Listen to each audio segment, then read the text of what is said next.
أليكس مالتيو حما وساني وسيني إلي الحس وأنا ማለት ልገብሮ ዘሎ ነገራት ፅቡቅ ኣይኮነን ልክዕ ኣይኮነን ማለት እዩ ሰላም ሰላም ከመይ ጨኒኹም ኣነ ሰላም እየ እግዚኣብሔር ይመስገን ሰላም ወሰናይ ምሳኹም ይኹን ኣብ ገዛኹም ኣብ ቤትኩም ሃብቱ ምስስ እንኳን ድሓን መፃኹም ናብ ዩቲብ ቻነለይ ቤተሰብ ዘይኮንኩም ቤተሰብ ምዃን ኣይትረስዕኹም ቤተሰብ ዝኾንኩም ድማ ላይክ ምግባር ኣይትረስዕኹም እስካብ መጨረሻ ምስለይ የፀኒዕኹም ድማ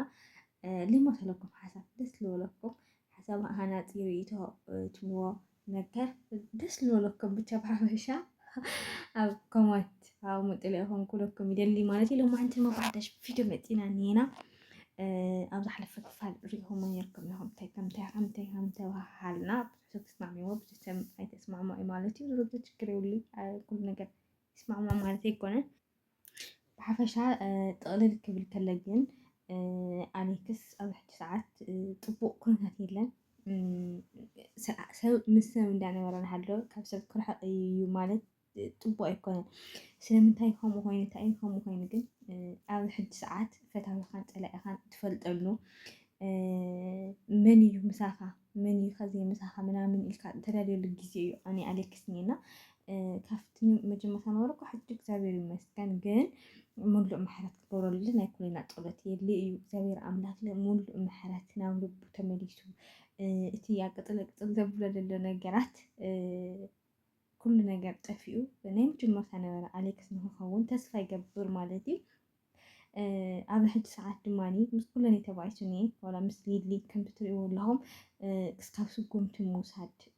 أليكس أيكون نسو قمت موساد سي حما قالت لي وجو بتحت الناس الناقر عين سوينا مس بيتي لليو نقرات بقى وعي ጨጓራ ተተሓዘ ይመስልኒ ዘኒኦ ስምዒታን ኣነጋግርኡ ምናምን ብጣዕሚ እንዴ ስለምንታይ ግን ከመዩ ታዩ ኢልካ ሕቶታት እስካብ ትቐርብ ማለት እዩ ምስ ልል ዘኒኦ ጉዳይም ክስካብ ስጉምቲ ምውሳድ ክስካብ ሃርማ ምባል ፀጉራ ሒዝካ ምንጭናጭ ምናምን ዝታት ዓይነት ስጉምቲ ኣብ ሕቶ ሰዓት ዝረአ ዘሎ ማለት እዩና ኣነ ሓደ ነገር ጥራሕ ክብል ደሊ ሓደ ነገር ክኸውን ከለካ ወይ ክትሕጎስ ከለካ ጥራሕ ኣይኮንካን ማሓዛኻ ትደልዮ ማሓዛኻ ትፈትዮ ማሓዛኻ ተኽብሮ ማሓዛዩ ዓርከዩ መሰታዩ መታዓቢተ እዩ ትብሎ ኣብ ከምዚ ዓይነት ነገራትን ምናልባት ጠጠው ኢሉ ስለዝኸይድ ስለዝናገር ምግቢ ስለዝበልዕ ምናምን ድሓን እንዲ እኒኦ ባዕሉ ዝኾነ ነገር ክብል ነይሩ እምበይ ከምዚ ክብለኒ ነይሩ እዩ እምበይ ኢልና ፀጥ ንበሉ ጉዳይ ክኸውን ይኽእል እዩ ምናልባት እተን ቆልዑ ስለዝኾና ዘይበሰላ ስለዝኾና ምስቲ ዘኒአን ንዴት ምስቲ ዘኒኦ ኩነታት ምናልባት ዘይክረጋግዓለ ብዘይከብስላ ይኽእላ እየንና የዕርኽቱ መቕርቡ ኣብ ጎኑ ዘኒኦኹም ሰባት ብዝተኸኣለ መጠን ፀበል ተዝኸይድ ባህሊት እየ ኣነ ፀበል ተዝኸይድ ጥሙዋ እንተዝኣቱ ምስ ወላዲቱ ተዝዕረፍ ምናምን ኣነ ደስ ይብለኒ ብጣዕሚ ማለት እዩ ምክንያቱ ዝኾነ መንፈስ ዘኒኦ ይመስለኒ በቃ በቲ ጭንቀት ዝኣተዎ በቲ ዘረባ በቲ ወዲ ተባዕታይ ከዓ ኩሉ ነገር ኣብ ውሽጡ ስለዝሕዞ ኩሉ ነገር ስለዘይናገር ኩሉ ነገር እንታይ ይልበሃል ከምዚ እንድሕር ተናገሩ ሲ ከም ሰበይተኝነት ምናምን ዝዓይነቱ ነገራት ስለዝናገር ትሰብ እሱታት ነገራት ስለዝቐመጠ ውሽጡ ብጣዕሚ ይረብሽዎ ገንፊሉ ናይ ምውፃእ ኩነታት ተፈጢሩ እኒአ ማለት እዩና ሓደ ነገር ኩሉ ዘደሊ ነገር ተሃልዩ ጋይስ ነፃ ክንከውን እኒአና ንብሎ ነገር ንዛረቦ ንሓስቦ ምናምን ነገራት ፕራይቬት ዝኾኑ ነገር ውጭ ንዓና ዘሰብረና ተዘይኮይኑ ካብኡ ውጭ ግን ዝመሰለና ነገር እንናገር ክነብዕ ደሊና ንነብዕ ክንፃረፍ ደሊና ድዩ ክንናገር ደሊና ድዩ ሓሳብና ክነፍስስ ደሊና ድዩ ብዙሕ ነገር ክናገር ንኽእል ኩሉ ነገር ኣብ ውሽጥና ዓቂርና የሱቕ ንብል እንድሕር ኮይና ግን ተብላዕሊኡ ድሓር ጉድኣት ይለብፅሐልና ማለት እዩና ኣሌክስ ዳው ንሰላምታ ዘቕርበለን ዝነበረ ሕጂ ኣብ ልዕሊ ልሊ ኢዱ ምስንዛር ማለት ብጣዕሚ ማሲ ብጣዕሚ ለፍራሕ ካብ ጉዳይ እዩ ውዒሉ ሓዲሩ እሳም ካብ ምንጋር ዓዴት ውዕሊ ምክንያቱ ምስ ቤቲ ብዝተራኸቦ ንዴታ ስለዝግንፍል ዘሎ እሱ ምስንዛር ኣይተርፍኝ ሕዳ ኮይኑ ፃሕንጎ ሓደ ነገር ምስ ኮነ ንምንታይ ከም ዝኾኑ ስለምንታይ ሰብ ይብሉ እንዲሁ መቕረበ ይብሉ እንዲሁ ፈተውተ ይብሉ እንዲሁ ካብ ምባል ሕጂ መሓዝቱ እቲ ዝተኻኸል ተኾይኑ ብይቅርታ ዝተኻኸል ተኾይኑ ብይቅርታ ክስተኻኸል حركة تكبر تخوينا نسالة يقر تختلو تخوينا نسالة بيقر تختلو اتي ام كوابي وكترحق من حرد أخوينا له بيتي مالتي كترحق نايم عليكم إجام يوم عليهم 10 كتو وإلي الحس مالتي حرسو شح جزي فتوه شح جزي هفكره مسخا كم زي هو نافرتك هيوت كم مبلش هيوت سم مبلشاو هيوت سم كم زي هو المقبار مفرس راس نزدست سماي زيادة ماي أستيخا طبو غير نخفرس مقبار ጽቡቅ መሲሉ ይስምዐኒ ማለት እዩ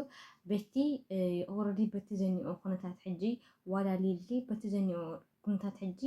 ጉዳይ ዝገበረሉ ዝሰርሐሉ እምበይ ዝኾነሎ ምንም ኣይርደአን ኢለ ኣሎ ከም ተረደአኒ ኣነ ማለት እዩ ምንም ኣይርደአን እዩ ዘሎ ንሳተን ዘለዋ በቃ ኣነ ንሊሊ ፀሊእ እየ ምሳኻ ክኸውን እየ በቃ እቲ ዓይነት ንሱ መንፈስ ንክሕጎሳ ጥራሕ ሊልን ንቤት ተሓዲገ እያ እሞ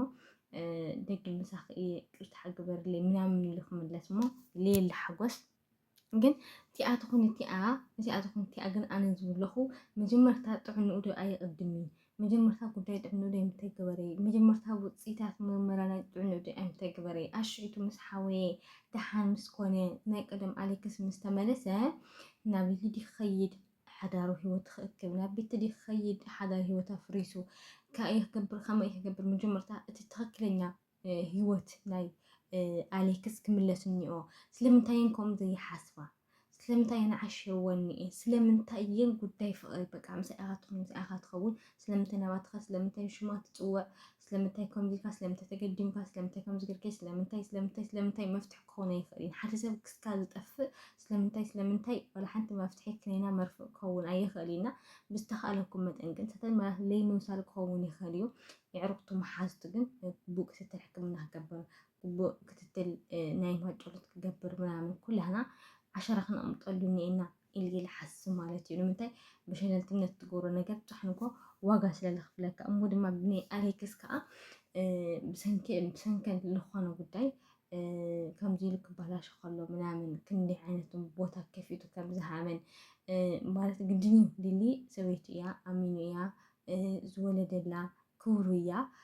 ማለት ኩሉ ልቡ እንተሃባ ፅቡቅ ነይሩ ግን ኩሉ ልቡ ዘይኮነሲ ትርፍራፍ ኣቐሚጡ ነይሩ ተጠራቒሙ ከዓ ኩሉ ኾነ ንቤት ኮይኑዋ እኒአ ልቡ ማለት እዩ ስለዚ ጋይስ ስለዚ ከምዚ ዓይነት ነገራት ክንቁጠብ እኒአና ካብ ከምዚ ዓይነት ነገራት ልክ ክንረሓቕ እኒአና ፅቡቅ ኣይኮነን ምናልባት ንግዝያዊ ንንእሽተይ ግዜ ዋርሕ ክኾን ይኽእል ሰሙናት ማለት ዝኾነ ነገር ክፍጠር ይኽእል እዩ ድሕሪኡ ግን ናይ መጀመርታ ሂወትና መምፅዋ ኣይተርፎን እዩ ትፀገም ደድሕና ክመፅ እዩ ሓደ ነገራት ደድሕና ክመፅ ኢና